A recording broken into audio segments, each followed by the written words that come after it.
21일 날 오픈 이벤트를 할 텐데 이 부분에 대해서 의견이 있으신 분들은 채팅방에 올려주시고요. 그래서 그 010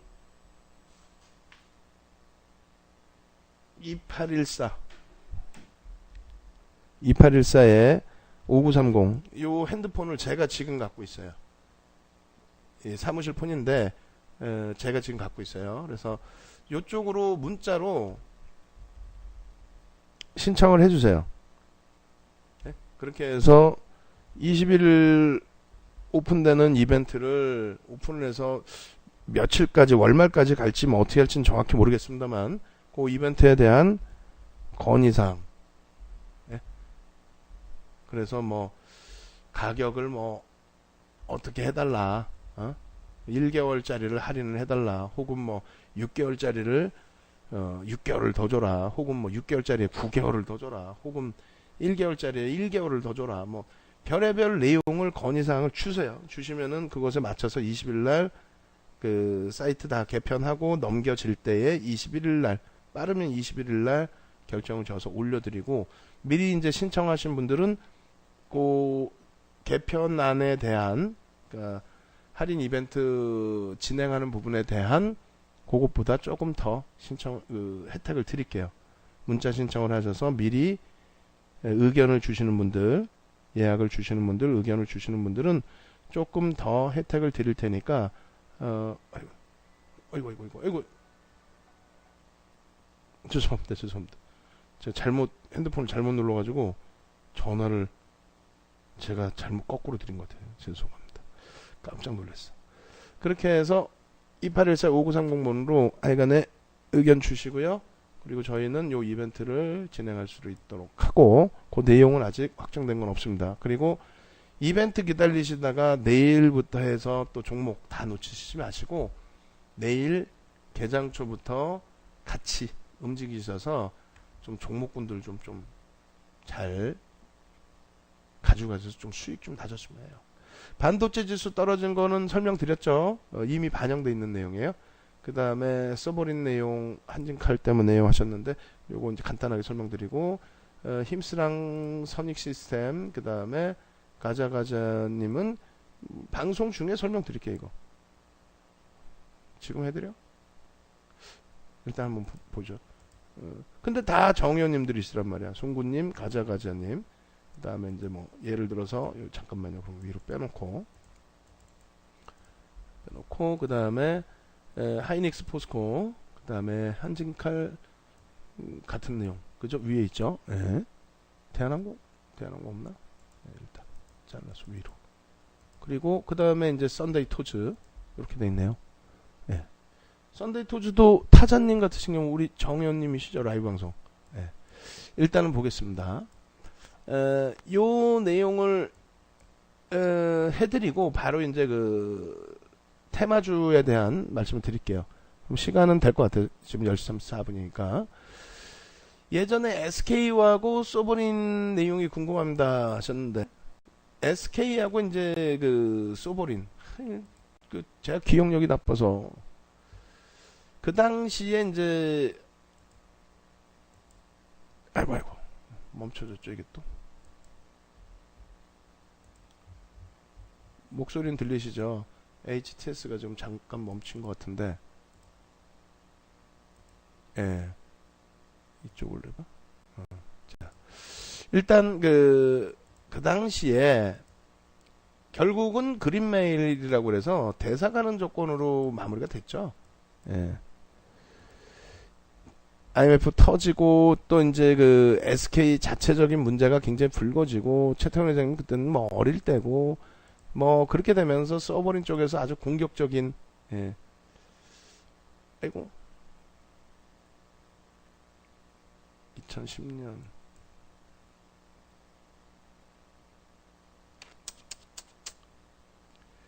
일단은 요거는 제가 내일 장중에 SK하고 이제 소버린 거는 내일 장중에 차트하고 전부 보여드리면서 다시 설명을 드릴게요. 그래서 결론적으로 짧게 설명드리면은 소버린 쪽에서 이제 SK 공격을 했고, 결국은 그들의 목적은 수익이죠. 수익. 예. 그래서 이제 결국 그린멜이라고 해서 이제 우리 집은 장내에서 패릴 수가 없으니까, 장내 때릴 수가 없으니까, 야 우리 집은 대사줄래라고 이제 그렇게 해서 마무리가 된. 예. 그거 말고 이제 삼성물산이 한번 있었고요. 그 다음에 KTNG가 한번 있었죠. 근데 결국은 이제 이슈 불거진 이후에는 목적은 어차피 수익의 목적이었고, 뭐 결과적으로는 회사의 주가도 긍정적으로 마무리가 되고, 그리고 이제 그 공격한 쪽도 긍정적으로 잘 빠져나가고, 뭐 그런 시기였죠. 그리고 이제 그 시기가 전체적인 시장이 어려울 때, 그런 때 이제 많이 발생이 됐는데, 한진칼 같은 경우는 뭐 어려울 때라기보다는 그룹이 어려울 때 기준이 되겠죠, 어찌 보면. 그래서 한진칼 같은 경우에 한번 보겠습니다. 월요일날 이제 또 놓고 봐야 되는데, 간단한 거는 그거예요. 정회원님들은 뭐 아침부터 우리가 또 같이 봐야 되고요. 일단 일봉으로 보실 때는 상당히 이제 버거울 수 있는 부분들이 있어요. 일봉으로 보실 때는 당연하죠. 뭐 거래량도 뭐 뻥 터지고, 또 일찍 보신 분들은 그 전날 시간에서 이제 좀 잡아가실 수 있는 부분도 있고요. 그리고 지금의 흐름이 교수형이냐 아니냐는 부분에 대해서 이제 해석 부분을 여러 가지를 해드렸어요. 근데 이게 이제 예를 들면은 이런 경우 있죠. 비슷할지 모르겠습니다만, 아시아나항공 이런 경우가 2015년도의 기준에서 이렇게 돼버립니다.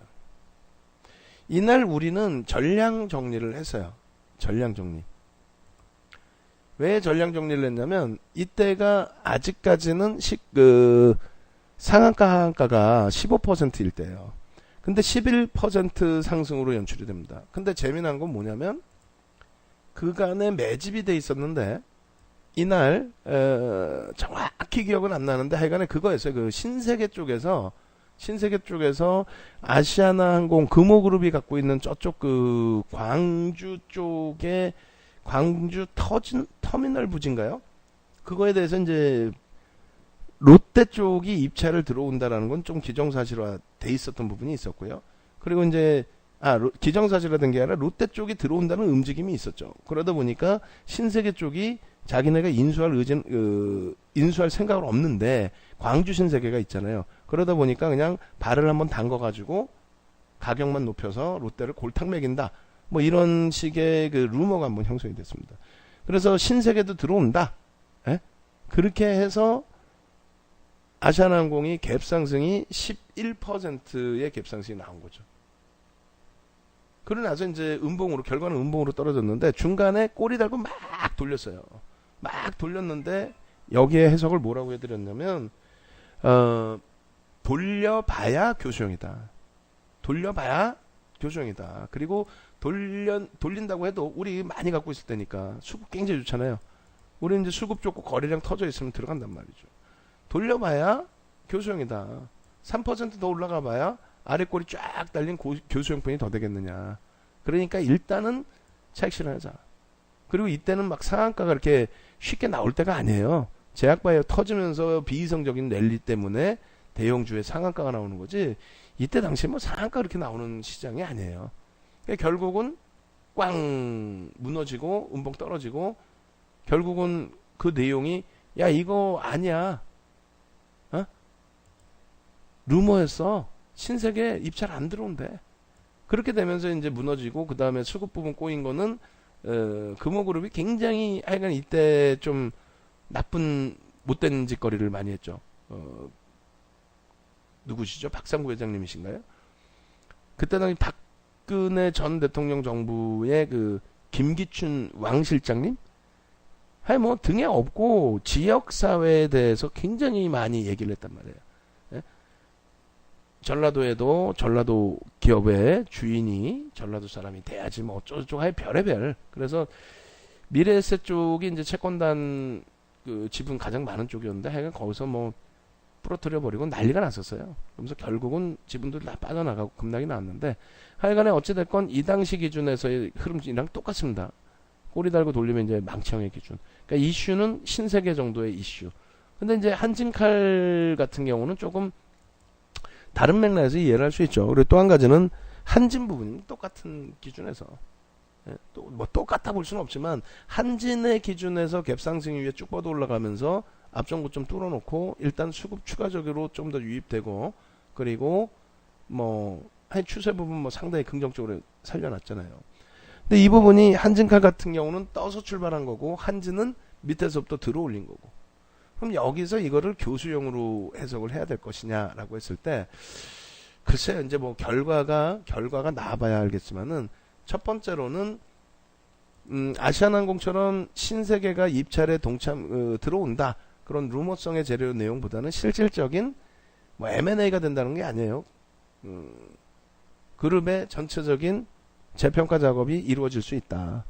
자산 가치라든가 모든 또 실적 개선폭이라든가 모든 수급이라든가 모든 면에 있어서의 흐름을 저평가 상태에 놓여져 있던 흐름을 이제는 그룹 오너들의 리스크 때문에 저평가 상태의 그런 흐름을 이제는 개선시킬 수 있다라는 쪽이죠.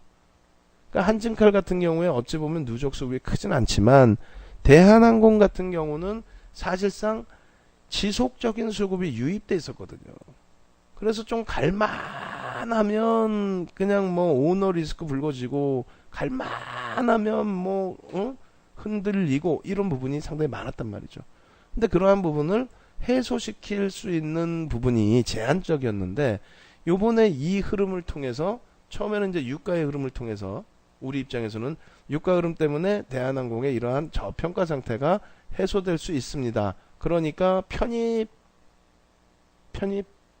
여기에서 밀려 떨어졌다 돌리면 교수용이 될 수 있죠. 근데 아니다. 편입.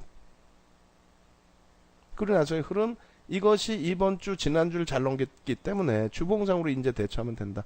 일봉의 이러한 부담 요인은 그냥 끝까지 가지고 갈 필요 없다. 가슴속에. 왜? 뭐 GS건설처럼 엄청난 뭐 실적이 나온 건 아니지만 이슈를 줬잖아요. 그럼 GS건설 같은 경우 어때요? 여기가 얼마? 19% 갭상승으로 출발됐을 때입니다.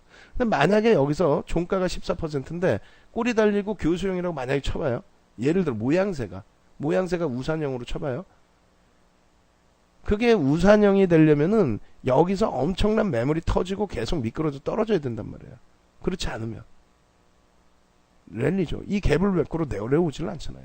그럼 한진칼이 요 기준에서 야 그거 별거 아닌데 왜 오두방정 떠냐 호들갑을 떠냐 그러니까 나는 계속 매도할 거야. 응? 너희들 때문에 고마워. 나는 이만큼 편입했던 물량에 대해서 너희들 때문에 고마워. 난 계속 팔아제낄래. 이 정도 수익이면 충분해. 난 팔아제낄래. 그 물량이 어느 정도 나올까요? 제가 판단할 땐 그 물량이 그렇게 많이 나올 가능성이 적다라고 봅니다. 그리고 이들이 가지고 간 매수 평균 단가 한 24,000원대 정도 돼요. 보니까 24,500원인가요? 보시면은 자 여기서 보시면 앞전에 있는 물량은 사실상 그 가격을 신고를 안 해놨어요. 이번에 취득한 물량에 대한 가격만 사실은 나온 겁니다. 24,557원. 앞전 거는 사실상 지분 신고를 안 해서 아주 그 세부 자금은 나오질 않아요. 근데 어찌됐건 24,557원인데 그 가격 대비해서 지금 가격에 물량을 다시 출회시킬 수 있는 여력은 안 됩니다. 그럼 저 물량은 잠긴 거죠. 그리고 기존에 그러면 들어왔던 쪽에 대한 차익 실현 욕구 뭐 충분히 나올 수 있습니다. 근데 11월 14일 이후에 개인들의 영향력이 무지하게 커져 버렸어요.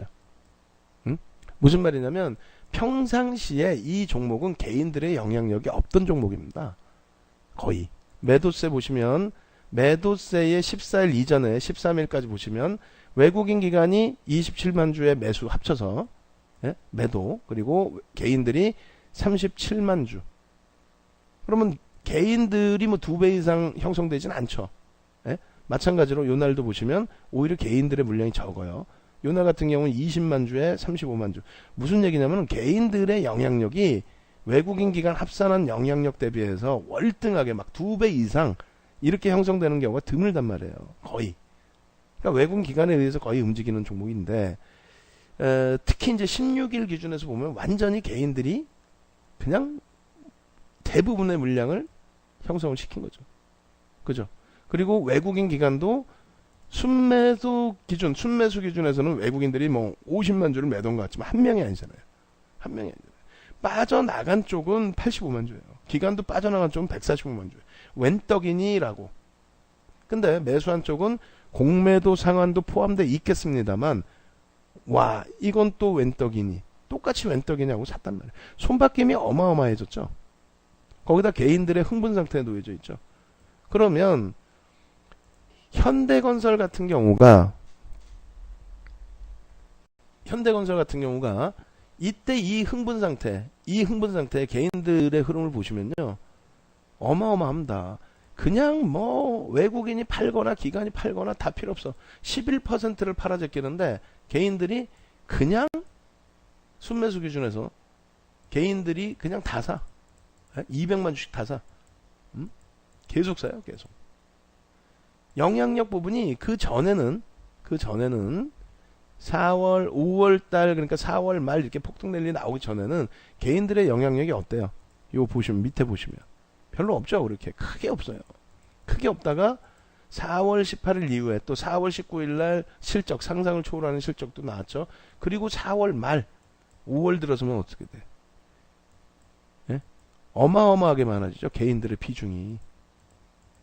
무슨 말이냐면은 지금 한진칼의 내용은 일반적인 실적이나 이런 펀더멘탈에 대한 내용이 아니라 M&A에 대한 내용으로 불거져 있단 말이에요.